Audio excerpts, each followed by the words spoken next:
വർഗീയതയ്ക്കെതിരെ മതനിരപേക്ഷ ഇന്ത്യക്കായി എന്ന മുദ്രാവാക്യം ഉന്നയിച്ച് ഡിവൈഎഫ്ഐ അടിമാലി ബ്ലോക്ക് സമ്മേളനം അടിമാലിയിൽ നടന്നു. അടിമാലി ക്ലബ്ബ് ഹാളിൽ നടന്ന സമ്മേളനം ഡിവൈഎഫ്ഐ ജില്ലാ പ്രസിഡന്റ് എസ് സുധീഷ് ഉദ്ഘാടനം ചെയ്തു.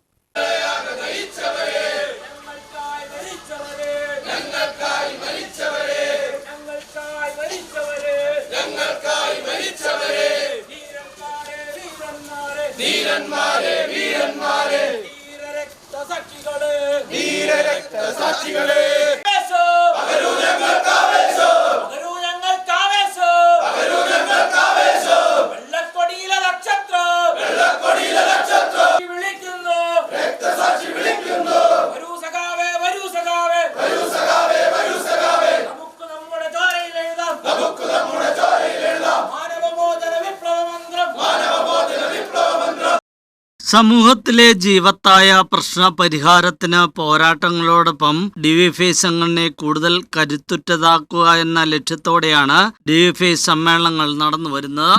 വർഗീയതയ്ക്കെതിരെ മതനിരപേക്ഷ ഇന്ത്യക്കായി എന്ന മുദ്രാവാക്യം ഉന്നയിച്ചാണ് അടിമാലി ബ്ലോക്ക് സമ്മേളനം നടന്നത്. അടിമാലി ക്ലബ്ബ് ഓഡിറ്റോറിയത്തിൽ നടന്ന സമ്മേളനത്തിൽ പതാക ഉയർത്തൽ, രക്തസാക്ഷി മണ്ഡപത്തിൽ പുഷ്പാർച്ചന, പ്രതിനിധി സമ്മേളനം എന്നിവ നടന്നു. സമ്മേളനം ഡിവൈഎഫ്ഐ ജില്ലാ പ്രസിഡന്റ് എസ് സുധീഷ് ഉദ്ഘാടനം ചെയ്തു. ഈ ഏക ലോക ധ്രുവം എന്ന് പറയുമ്പോൾ, അമേരിക്ക ലോകത്ത് ഇടപെടുന്നു എന്ന് പറയുമ്പോൾ നമ്മൾ എന്തിന് ഇത് ചർച്ച ചെയ്യപ്പെടണം? സഖാവി, നമുക്ക് അടിമാലിയിലെ കാര്യം, ഇടുക്കി ജില്ലയിലെ കാര്യം, കേരളത്തിലെ കാര്യം, രാജ്യത്തെ കാര്യം നമ്മൾ ചർച്ച ചെയ്താൽ പോരെ എന്ന് ഏതെങ്കിലും സഖാക്കൾക്ക് സന്ദേഹമുണ്ട് എങ്കിൽ അമേരിക്കയുടെ നേതൃത്വത്തിൽ ലോകത്ത് നടന്നുകൊണ്ടിരിക്കുന്ന അതിതീവ്ര വലതുപക്ഷവൽക്കരണം നമ്മൾ ഓരോരുത്തരെയും ബാധിക്കുന്നുണ്ട്. അത് അടിമാലിയിലും ബാധിക്കുന്നുണ്ട്, കേരളത്തിലും ബാധിക്കുന്നുണ്ട്, രാജ്യത്തും ബാധിക്കുന്നുണ്ട്, ലോകത്തെല്ലായിടത്തും ബാധിക്കുന്നുണ്ട് എന്ന് നാം തിരിച്ചറിയേണ്ടിയിരിക്കുന്നു. അമേരിക്ക എങ്ങനെയാണ് ലോകത്ത് അവരുടെ വേരുകൾ ഉറപ്പിക്കുന്നത്?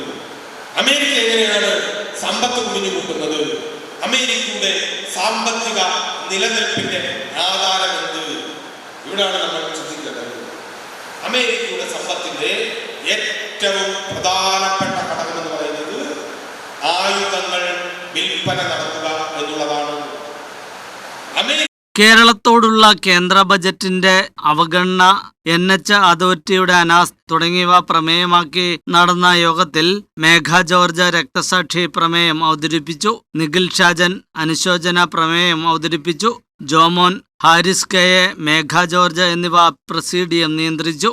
നേതാക്കളായ തേജസ്, നിഖിൽ, റിക്സൺ, എൽദോസ് കടമറ്റം, ഷാജി വാൾറ, ജോമോൻ ജോയി, ജെയ്സൺ ജോസ് തുടങ്ങിയവർ സംസാരിച്ചു.